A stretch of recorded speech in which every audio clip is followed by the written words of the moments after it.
продолжиме со она тема која почнавме пред неколку недели. Пред некој ден читав една статија која е напишана од Тони Байрактаров, или Стојан Байрактаров, директор на Универзитетската клиника по психијатрија. Значи, психијатрија на државна.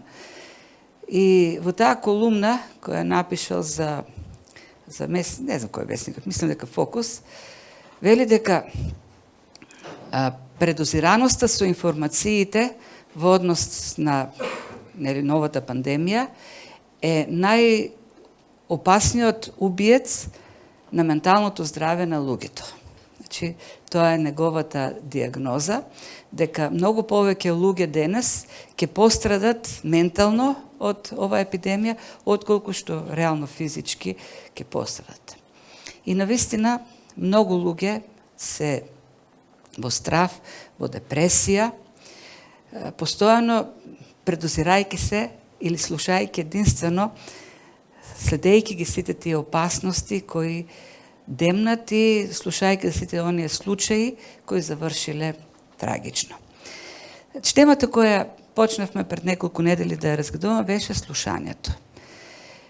Потикнати од еден циклус на беседи на Христос, запишани во Евангелието според Марко, 4 глава, каде основниот или лајт мотивот е едно предупредување кој се повторува: внимавајте што слушате, внимавајте како слушате.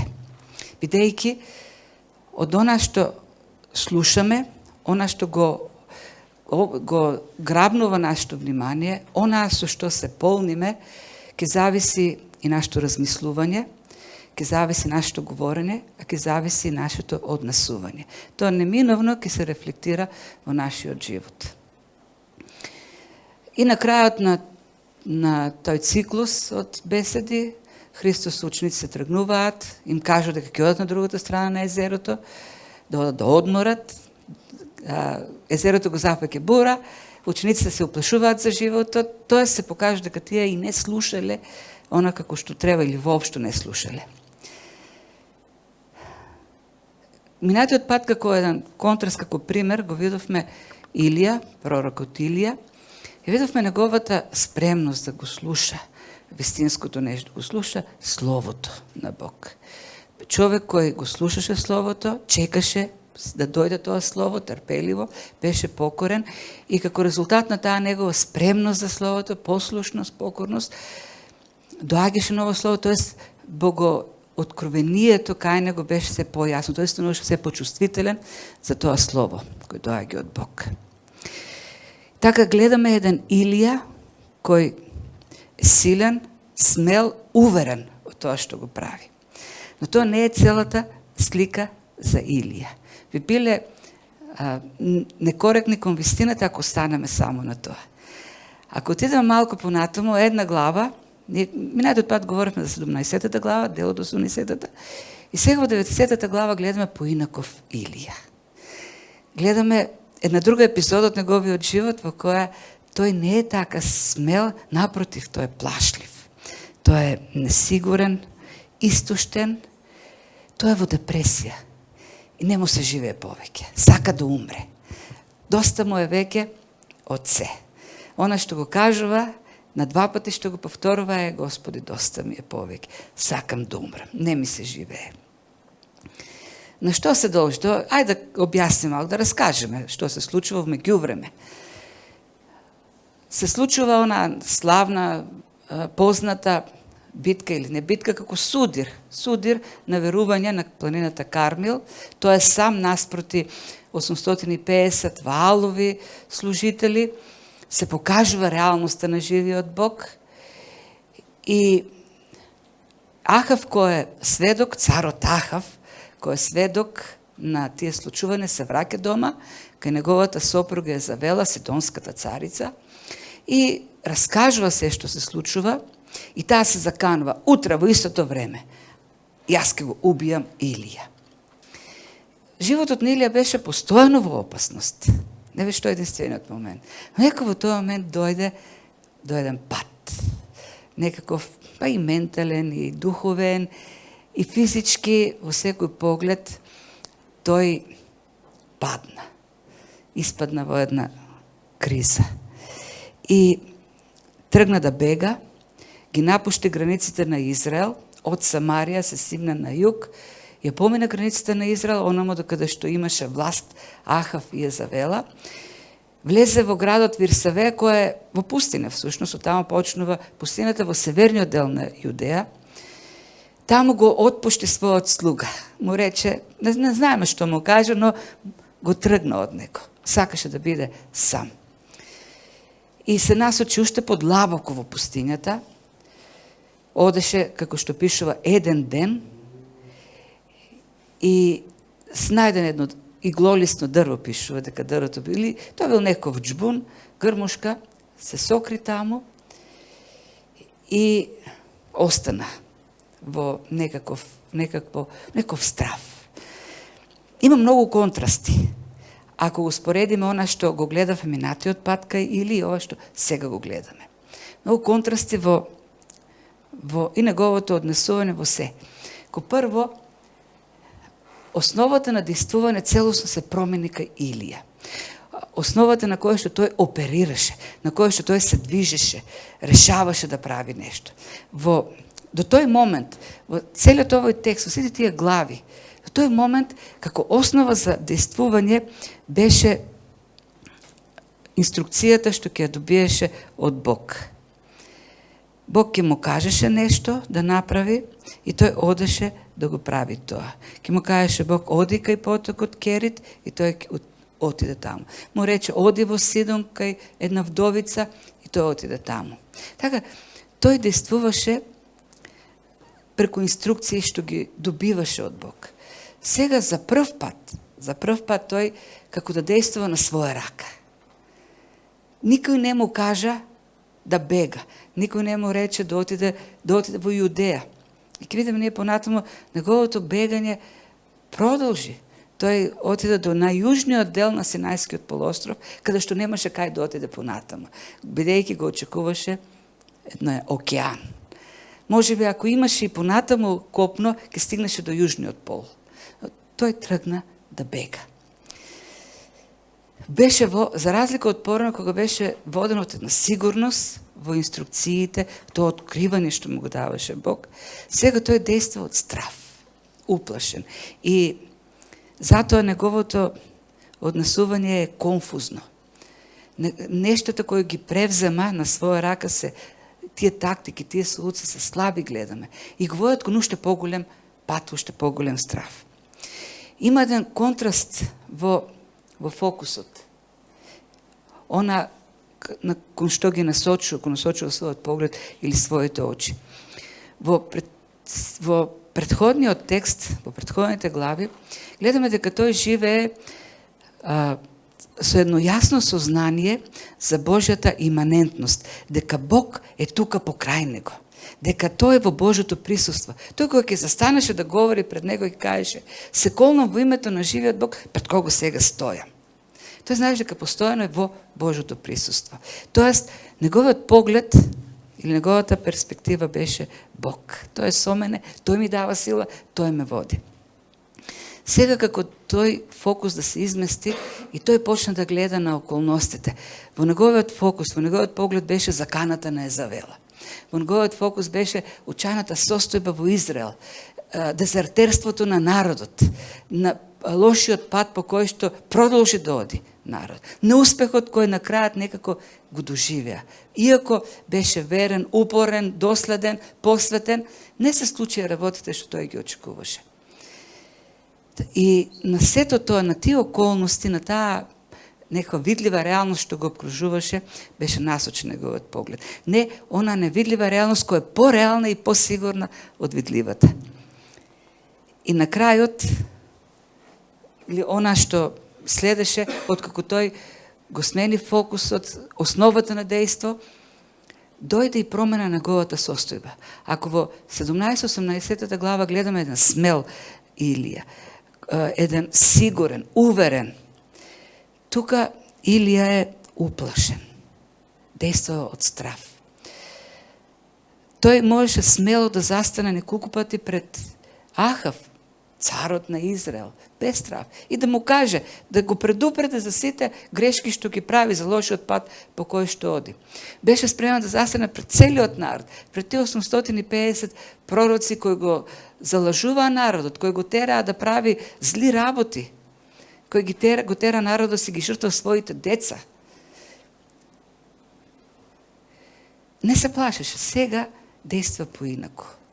Така да гледаме на контраст во самата негова состојба. Наместо силниот, уверен, гледаме уплашен човек.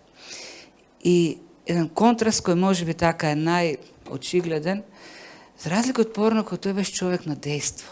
Имаше продуктивност во служењето.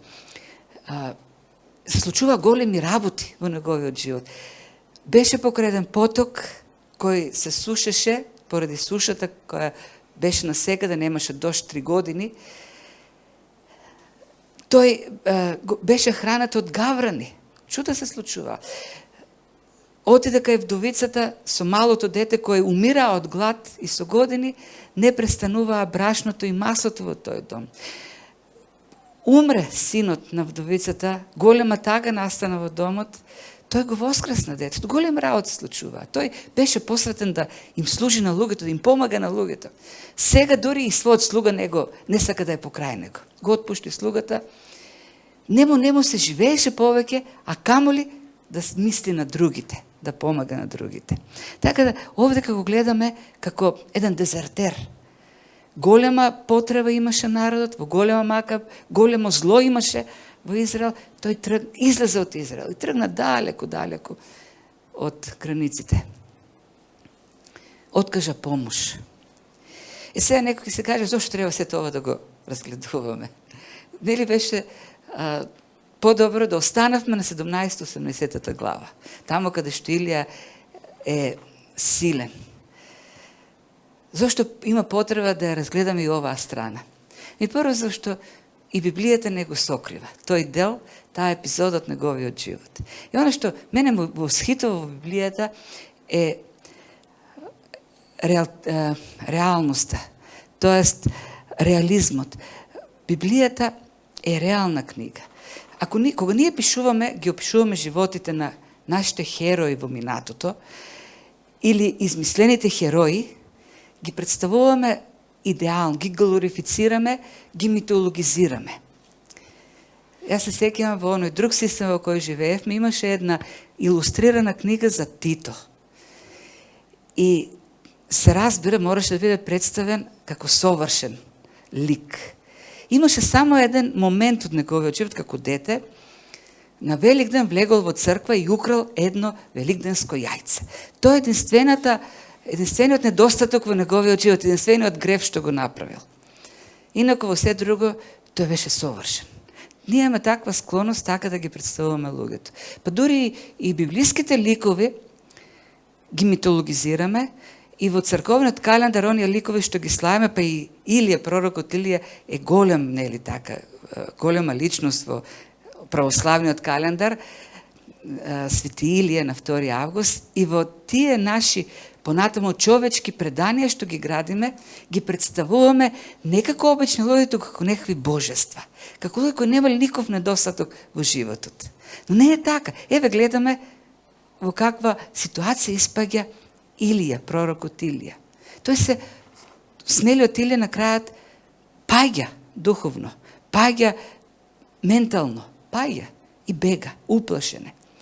И зошто Библијата не ги крие тие епизоди од животот? За да ни покаже дека, како што Јаков пишува за самиот пророк Илија, и тој беше човек како сите нас. Така пишува Јаков. И бидејќи беше човек како сите нас, ние можеме да ги видиме сите страни, дека дури и Илија имаше потреба од Божјата благодат, од Божјата милост. А ако Илија имаше потреба од Божјата благодат, колку повеќе ние имаме потреба. Тоест, овие моменти од животот на тие големи луѓе на верата ни покажуваат да видиме дека сите ние сме слаби. И паѓаме, луѓе сме, колку и да пораснеме, да се издигнеме на духовниот пат, слаби сме и паѓаме. И ни треба во секој миг буквално во секој миг. И кога стоиме, и кога се чувствуваме најсилни, во секој миг ни треба Божјата сила. Ни треба благодатта на Бог, без која што ништо не можеме. Ние сме ништо без таа Божја благодат. Имаме очајна потреба. Илија е репрезентативна личност. Сите тие библиски ликови се емблематични ликови. Ликови во кои ние треба да се огледаме и да ги видиме, гледајќи ги нивните слабости, да ги видиме и нашите слабости. Гледајќи ги нивните примери да се поучиме. Гледајќи го нивниот начин за извлекување од тие ситуации и ние да ги следиме. Тоест да ја видиме потребата од Божјата слава. Не од човечката, од Божјата слава. Другото нешто што исто така можеме, јас за ова немам, не, добро. Другото нешто можеме, што ни е важно, зошто Библијата ги дава и тие епизоди од животот, е за да не се заблудуваме, тоест да не живееме со некакви илузии за перфекција на човекот. Тоест, ако ние си градиме очекувања од луѓето, нереални, а слаби сме луѓето, тоеш ќе доаѓаат разочарувањата од луѓето, ќе доаѓаат и нападите и критиките против луѓето. Кога ние критикуваме луѓе? Кога нема да ги исполнат нашите очекувања. Од никого, па дури од себе си, не треба да градиме нереални очекувања. Не треба да очекуваме совршенство. Ние луѓето може да ветиме, меѓутоа во многу случаеви самите околности ќе го спречат нашето остварување на ветувањето. Слаби сме, многу пати и суетата пак ќе не спречи да го направиме она што го очекуваат луѓето. Слаби сме. Има објективни, има субјективни околности.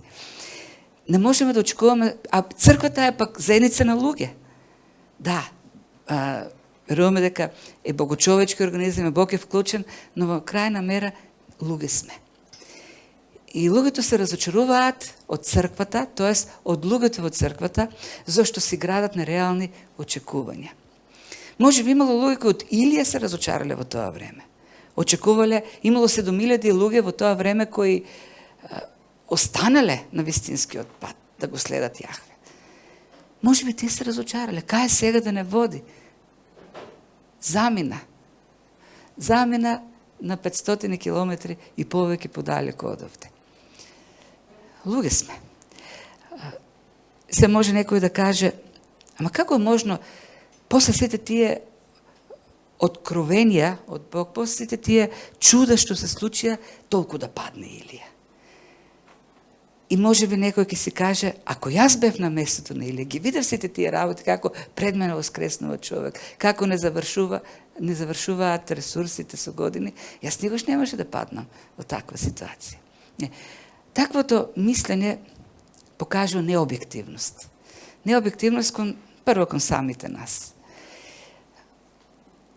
Имаше, понатаму текстот открива уште 7000 луѓе кои останале на патот на верата.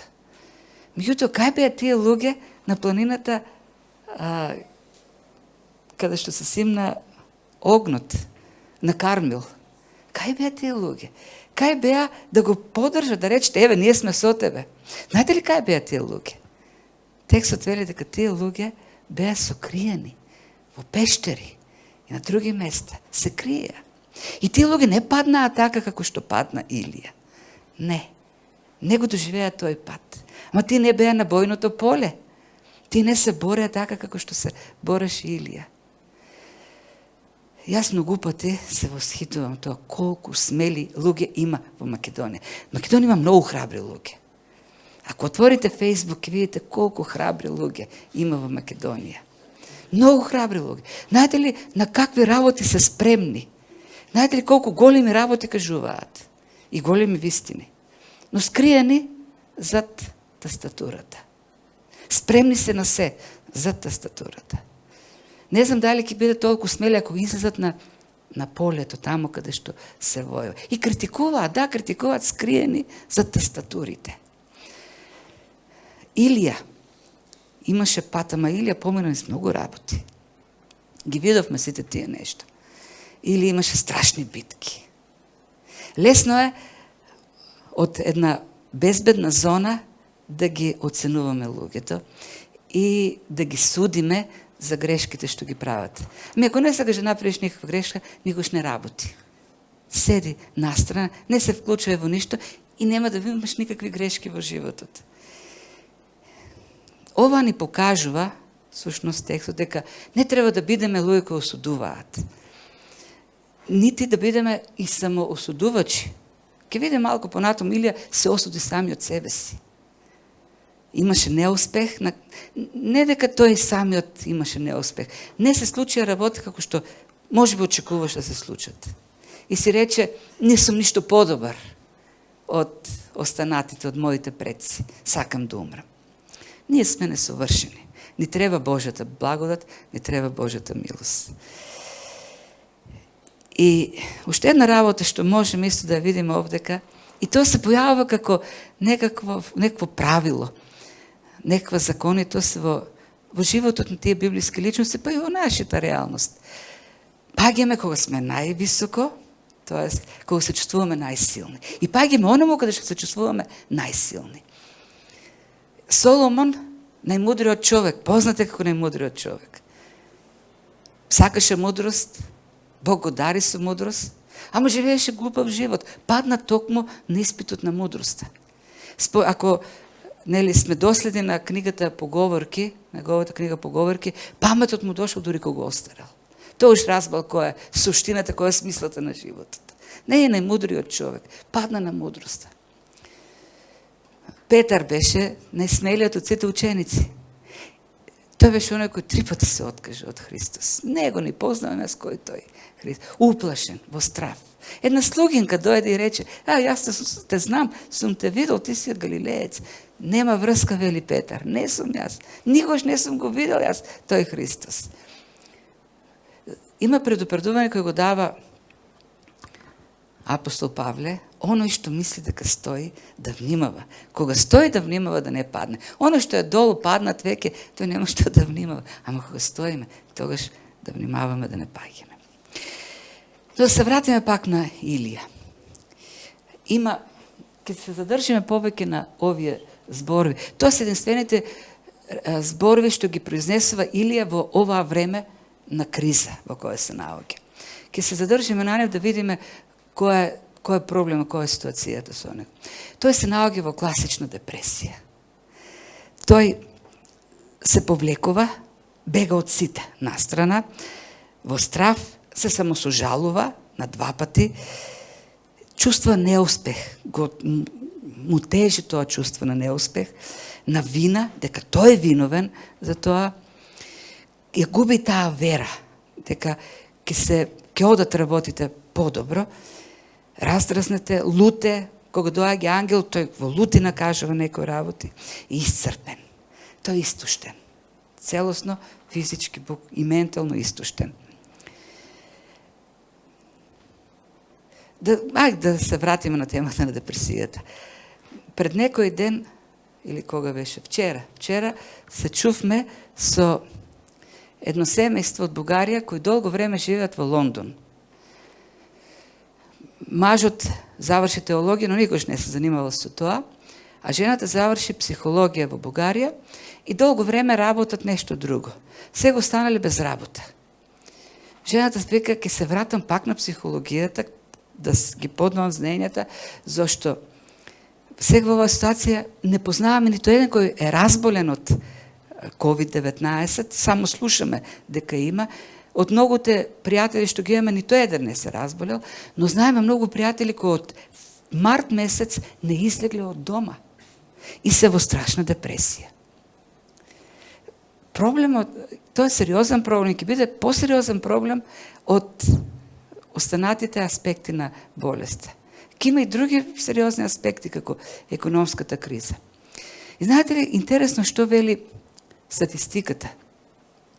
Дека со социоекономскиот развој се зголемува или се шири депресијата и ономо каде што имаме луѓе со повисоки социоекономски статути,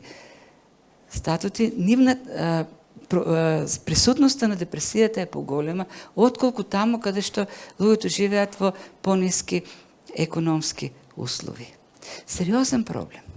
Хајде да видиме некои работи, поради што бија причините тие состојби кај Илија. Првото нешто што можеме да го видиме кај него и во двете негови изјави е еден проблем со очекувањата. Прво, за самиот себе си вели дека не е подобар, ништо од своите предци, и потоа говори воопшто за целиот народ и покрај се што се случи, и покрај сите уселби што ги вложи, покрај сите сведоштва што ги добија, тој пат продолжува да оди тој народ продолжува да оди по лошиот пат. И како што ги убија сите Божи пророци, така вели, сега и мене сакат да ме убијат. Од една страна, за да го каже ова Јован, или имал некои очекување. Веројатно се мислам, ако народот тргнеше по вистинскиот пат, ако е завел и таа дури се покажеше, дојдеше, рече, во право си, и јахав, дали ќе дојдеше оваа ситуација во животот на Илија? Од она што го кажува Илија, единственото нешто што го кажува, гледаме разочарување од резултатите. Од резултатите. Не се случи она што Илија сакаше да се случи. Народот каже да, се покаже кој е живиот Бог, меѓутоа тој се врати назад, се врати на злото. А пак гледаме каква беше реакцијата на Езавела. Очекувањата на Илија не се остварија. Илија почна да се самообвинува. Еве и јас не успеав. Неуспехот е мој. Не се промени работите и јас, како и моите предци, не успеав да направам ништо. Имаше ли реална причина Илија да се самообвинува? Немаше. Илија направи се што требаше да направи. Но резултатот не зависеше од него. Тие очекувања што ги имаше, не може да се постигнат единствено од него. Ние сакаме, и добро е така, сакаме луѓето да ги вреднуваат нашите усилби. Луѓето не ги вреднуваат неговите усилби. Луѓето не го оценија тоа што тој правеше многу жртви. Не ги оценија неговите жртви. Ние сакаме луѓето да не оценуваат и е многу опасно кога нашата вредност, кога се вреднуваме според очекувањата, кога се вреднуваме според вреднувањето што луѓето го имаат кон нас, зашто обично таквиот начин на вреднување ќе не разочара. Многу пати луѓето нема да не вреднуваат како што ние очекуваме, ниту пак ќе се случат очекувањата кои ги имаме како резултати. Она што начинот на кој треба да се вреднуваме, да се гледаме себе си, е она како што Бог не гледа. Бог не вреднува. Бог не цени. Бог гледа во нас скапоценности. Тоа е вистината. Бог не цени до таа мера и насака до таа мера што си го даде за нас животот, се жртвуваше. Тоа е нашата вредност во Божите очи. И тоа е вредноста што ние имаме сами по себе. Она вредност што Бог ни ја дава. Секогаш изместувањето на механизмот на вреднување од Бог кон видливите работи, кон луѓето, кон себе си, на крајот ќе доведе до неуспех, едно чувство на неуспех, на вина, па и малодушност. Оно што сака Бог од нас е да работиме посветено, да работиме со вистински искрени мотиви. Другото не е во нашите раце. Ние не можеме да ги контролираме резултатите. Многу пати околностите ги одредуваат резултатите, не нашата работа. На крајот на краишта резултатот е или се оно што се случува во Божите раце. Неговата сувереност е таа која ги одредува нештата. Копнежот ние да се вреднуваме според очекувањата е узурпирање на крајот на краиштата на тој Божи суверенитет. Така да, тоа е еден проблем кој го имаше, кој доведе до таа ситуација кај Илија. Има едно кинеско дрво, или тръска всъщност, бамбуково дърво, кое в първите 4 години въобще не расте. И потоа само за неколку месеци расте 10 пати повеќе отколку за 4 години. Сега, што ќе кажеме, за колку време расте тоа дрво? За неколку месеци или за 4 години? Ние го мериме целиот период. Така и со резултатите. Очекуваме резултати во определено време, на определен начин, но вистината е они ветување што ги имаме како вечни, е дека еден ден ќе дојдат резултатите сигурно. И тоа вечни. Не е резултати кои денес ги има, нестабилни, променливи, туку вечни. Во целата вечност. Ако ние работиме посветено, со вистински мотиви, ќе дојде вечната слава, ќе дојдат вечните резултати. Другото нешто што можеме да го видиме овдека, како проблем е една перспектива.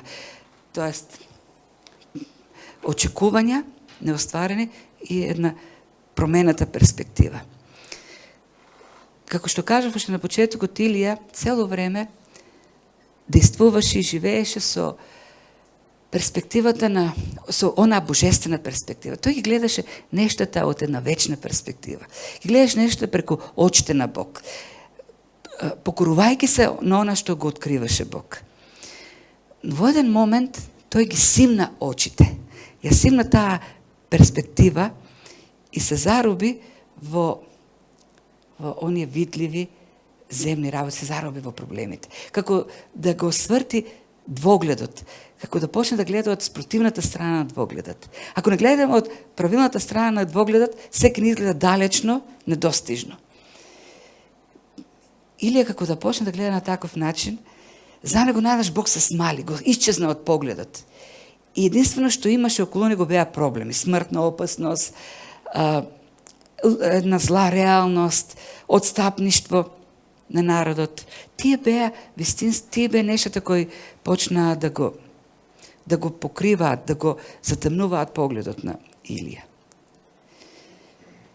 Навистина, голем е проблем кога човек во својот фокус пред себе ги има само проблемите. Ги има само темната страна на нештата. Ги има само оние страшни последици од некои работи. Бог му вети на народот дека ќе му даде земја во кој тече мед и млеко. И тие влегоа и видоа джинови. Не знам колку навистина биле джинови тие луѓе. Може во нивниот страв тие луѓе се видоа како джинови, а они самите биле джуджиња. Тоа прави фокусираноста кон проблемите. Или предозираноста со мислата за проблемите.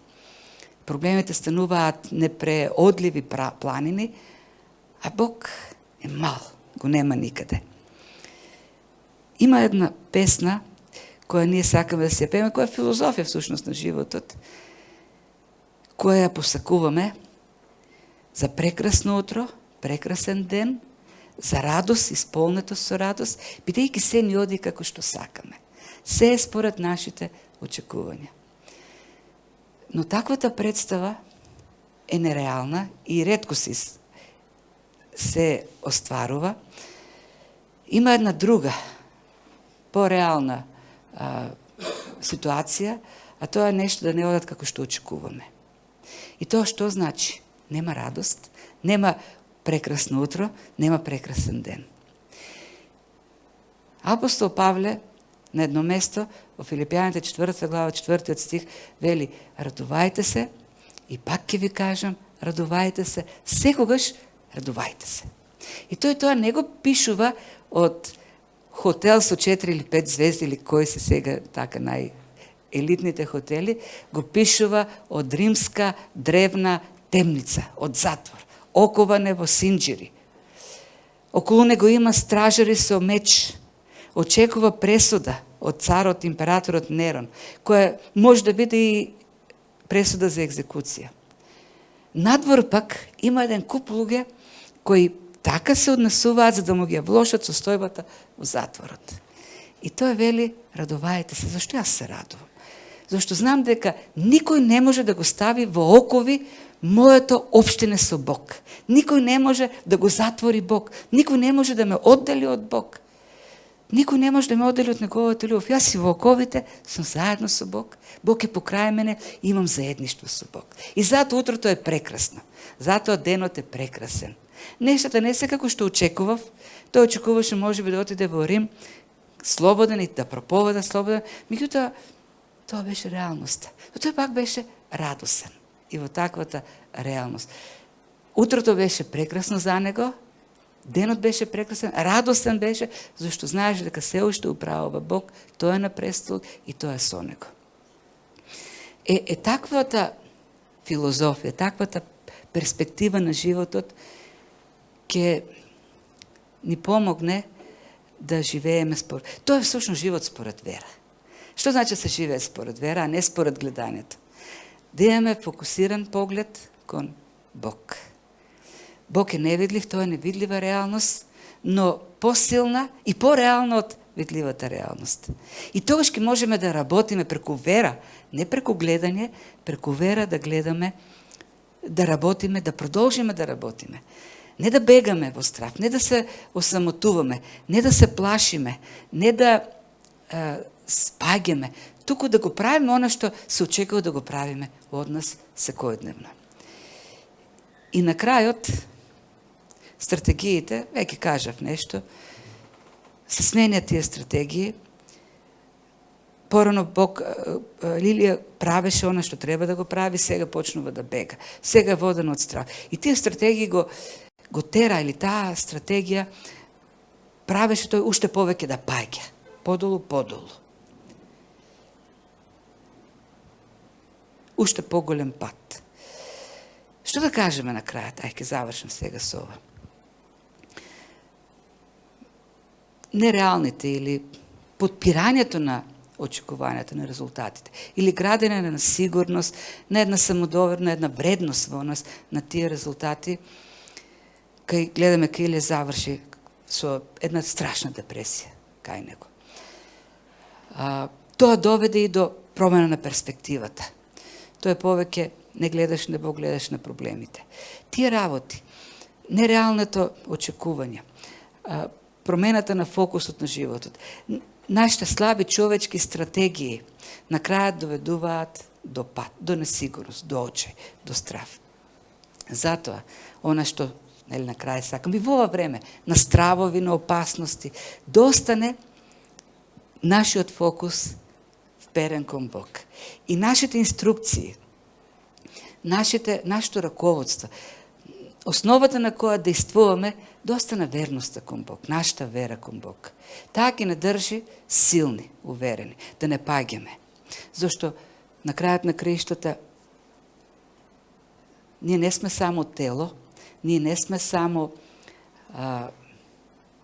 бели дробови, ние не сме само кардиоваскуларен систем, ние сме духовни суштества, кои исто така може да паднат и во тој ментален аспект, кој е многу сериозен. Затоа ни треба грижата од Бог, да не чува внатре, во духот, во душата силни. Затоа треба да се држиме за Бог, во Словото, во покорност, во послушност. А тој ветил дека нема да не остави никогаш, никогаш нема да не напушти. И тоа ќе ни помогне да продолжиме да го живееме животот како што треба да го живееме, според замислата што Бог има кон нас. Смели, уверени во животот, со надеж дека Бог го прави најдоброто. Како и да изгледаат нештата во реалноста, Бог го има најдоброто за нас. Божјото царство обезбедило најдобри ресурси за нас во нашиот живот сега и овдека. Така да живееме со овие мисли и верувања. Ова не е крајот, пак ќе кажам, на животот на Илија. Има кревање. После тој пат доаѓа кревањето. И може следниот пат ќе завршиме со тоа како Илија беше кренат и ќе се вратиме на посланието до Коринтијаните. Господ да ве благослови и овие вистини да дадат плод во нас, да бидат семиња кои ќе родат и ќе пораснат во вера. Ајде се помолиме, кој е како сака, исправен, седнат.